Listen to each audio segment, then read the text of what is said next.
There is a version of American automotive history they don't put in the brochures. Not the version with the glamour shots and the horsepower numbers and the showroom floors gleaming under fluorescent lights. The other version, the one that happened in engineering bays at 2 in the morning, in private conversations between executives who knew exactly what they were doing, in desert facilities where cars that should have been legends were quietly reduced to scrap. This is that version. These are 12 American muscle cars that were too fast, too dangerous, too politically inconvenient, or too honest about what Detroit could actually build, and what the industry did to make sure you never got your hands on them. 1. The 1963 Pontiac 421 Super Duty. Start here, because this is where the pattern begins. In 1963, Pontiac's engineers had built something that had no right to exist under the terms of the Automobile Manufacturers Association's Gentleman's Agreement, a 1957 pact in which every major American automaker promised to withdraw from factory-sponsored racing. Everyone violated it, but Pontiac violated it better than anyone else. The 421 Super Duty engine produced a rated 405 horsepower. Engineers who built it laughed at that number privately. The real output was considerably higher, but publishing the truth would have forced a conversation nobody at GM wanted to have. When GM's executive committee ordered the program shut down in early 1963, cars mid-production were stripped, dealer orders were canceled, the paper trail was systematically erased. Fewer than 200 examples escaped before the doors closed. Today, those cars sell for close to $500,000. The number that matters most isn't the horsepower. It's how fast GM moved to make sure you couldn't have one. 2. The 1969 Dodge Hemi Dart and Plymouth Hemi Barracuda Chrysler built exactly 70 of these combined. The A-body platform, the compact Dart and Barracuda, was never designed to carry a 426 Hemi engine. The engine bay was too small, the chassis was too light, the front suspension geometry was wrong for the torque the Hemi produced. Chrysler's engineers knew all of this. They built the cars anyway. Acid-dipped body panels to reduce weight, deleted sound deadening, deleted rear seats, deleted heaters, deleted anything that wasn't directly involved in going faster in a straight line. The front fenders were made from lightweight fiberglass because steel was too heavy. These cars were ordered directly from the factory for one purpose: drag racing. They were never intended for street use. They were never properly safety tested for street use. NHRA rules at the time required a car to be available for retail purchase to compete in certain classes. So Chrysler made them technically available, priced them at roughly double a standard model, and made sure almost nobody could actually get one. The ones that did reach private hands were immediately stripped further and raced. A surviving original, untouched example has sold for over $2 million. Chrysler built them to win races they weren't supposed to be building cars for, then acted surprised when the regulatory attention followed. 3. The 1969 ZL1 Camaro 69 were ordered. 69. The ZL1 option on the 1969 Camaro was so expensive, approximately $4,000 on top of an already costly base car, at a time when the median American household income was under $9,000 annually, that most dealers who received orders couldn't find buyers willing to pay it. The engine itself was all aluminum, originally developed for Can-Am racing. It weighed 100 pounds less than the iron block 427 it replaced. GM's official horsepower rating was 430. Independent testing put the real number closer to 550. GM listed it at 430 because their internal policy prohibited any engine from being rated at more than 1 horsepower per cubic inch of displacement. The ZL1 displaced 427 cubic inches. The math was done backwards from the policy, not forwards from the dyno.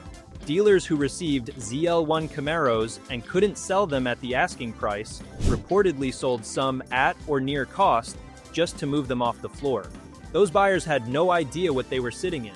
Some of those cars were later found at salvage yards, crushed, unidentified, the rarest factory Camaro ever built, and some of them died in junkyards because nobody knew what they were. 4. The 1970 Chevrolet LS6 Chevelle. This one made it to the public, which made what happened next even more revealing. The LS6 454 engine was rated at 450 horsepower. Road testers who got their hands on one reported quarter-mile times that didn't match any 450 horsepower car they had ever tested.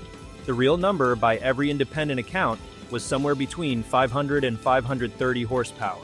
GM had been systematically underrating performance engines since the mid-1960s, specifically to avoid triggering insurance surcharges that were making high-performance cars unaffordable for the young buyers who wanted them most. The underrating was policy. It was deliberate, it was industry-wide. In 1971, new emissions regulations and insurance pressure forced GM to detune the LS6 so severely that the 1971 version produced roughly half the output of the 1970. 1 year. The same engine designation, half the power. The 1970 LS6 Chevelle exists as the high watermark of an era that ended not with a bang, but with a corporate memo about liability exposure. 5. The 1969 Ford Talladega NASCAR had a rule. To race a body style, a manufacturer had to produce at least 500 road-going examples for public sale. Ford built exactly 745 Talladegas, not because there was demand for 745, because 500 was the minimum and Ford wanted a buffer.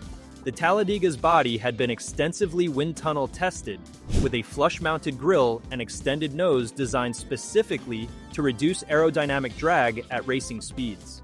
On the street, these modifications were largely invisible to buyers. On the track at Daytona, they were worth several miles per hour of top speed. Ford won the 1969 Daytona 500 with a Talladega. They won 11 of the first 30 NASCAR races that season. When Chrysler responded with the Dodge Daytona, with its enormous rear wing and pointed nose, the aerodynamic arms race had escalated beyond what NASCAR's rulebook was designed to handle. By 1971, NASCAR had banned both cars from competition entirely. The street versions became curiosities. Ford had built the Talladega specifically to win races under a specific rule set, and when that rule set changed, the car's entire reason for existing evaporated. 6. The 1969 Dodge Daytona and 1970 Plymouth Superbird, speaking of ban. The wing on the Dodge Daytona stood 23 inches above the trunk lid. Not for aesthetics. At racing speeds, the wing generated meaningful downforce. Below racing speeds, it generated mostly confused stares at gas stations. Chrysler built the Daytona and its near-identical sibling, the Plymouth Superbird, for one reason: to beat Ford's Talladega at Daytona and Talladega Superspeedway. They succeeded spectacularly. Buddy Baker drove a Daytona to the first official 200-mile-per-hour lap in NASCAR history. NASCAR responded by changing the rules. Any engine over 305 cubic inches in a winged car would be restricted so severely the performance advantage disappeared. Chrysler's purpose-built racing weapons were legislated into irrelevance in a single rulebook revision. Plymouth had built nearly 2,000 Superbirds, more than they wanted to because NASCAR's homologation rules required one car per dealer. Dealers couldn't sell them. The wings were too strange. The nose was too long to fit in standard garages. Some dealers removed the wings and nose extensions before sale, destroying the very features that made the cars historically significant just to move the inventory. 7. The 1970 Plymouth Hemi CUDA Convertible 14 were built with a 4-speed manual transmission, 14. The 426 Hemi engine in the CUDA convertible created structural challenges that Plymouth's engineers solved through a combination of chassis reinforcement and, largely, hope. The open body of a convertible and the violent torque of a Hemi were not a natural pairing. The cars shook, they flexed. They were not refined machines, they were brutally, overwhelmingly fast machines. Plymouth built them because the rules said they had to offer the Hemi across the model line. They built as few as they could justify. Of the 14 4-speed Hemi CUDA convertibles produced, the location of every single surviving example is tracked and documented by collectors. One sold at auction in 2014 for $3.5 million. For a car Plymouth built reluctantly to satisfy a regulation in the smallest number they could defend. 8. The 1970 Buick GSX Stage 1. Nobody talks about Buick in the muscle car conversation. That was exactly the problem and exactly the point. The GSX Stage 1 package produced 360 official horsepower from its 455 cubic inch engine. Independent testing suggested the real number was closer to 400.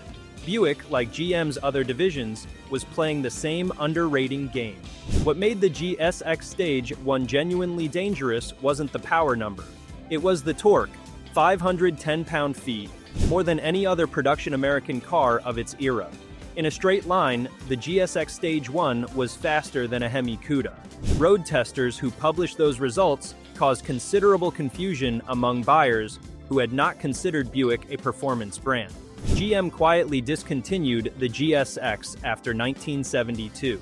The emissions regulations that strangled the whole industry hit the big displacement Buick engines particularly hard. The Stage 1 package that had briefly made Buick the sleeper giant of the muscle era was gone before most buyers knew it existed. 9.